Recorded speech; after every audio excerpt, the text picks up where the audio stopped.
MLC Teenmar Mallanna కొత్త రాజకీయ పార్టీని ఏర్పాటు చేశారు. తన పార్టీకి తెలంగాణ రాజ్యాధికార పార్టీ అని పేరు పెట్టినట్లు ప్రకటించారు. తాజ్ కృష్ణ హోటల్లో ఏర్పాటు చేసిన కార్యక్రమంలో కొత్త రాజకీయ పార్టీ పేరును ప్రకటించారు. సెప్టెంబర్ 17వ తేదీ బీసీల తలరాత మారే దినంగా తాను భావిస్తున్నానన్నారు.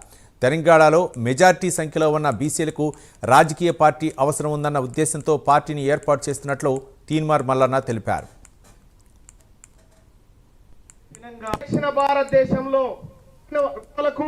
హక్కులు దక్కాలని అహర్నిశలు పోరాడినటువంటి పెరియార్ రామస్వామి గారు, అలాగే ఈ విశ్వకర్మ బిడ్డల ఆశా జ్యోతి, మనందరి దట్టంగా భావించేటువంటి విశ్వకర్మ, వీళ్ళందరి జయంతి ఇంత శుభ సూచకమైనటువంటి ఈ సెప్టెంబర్ 17 తారీఖును బీసీల తలరాత మారే దినంగా నేను భావిస్తా ఉన్నాను.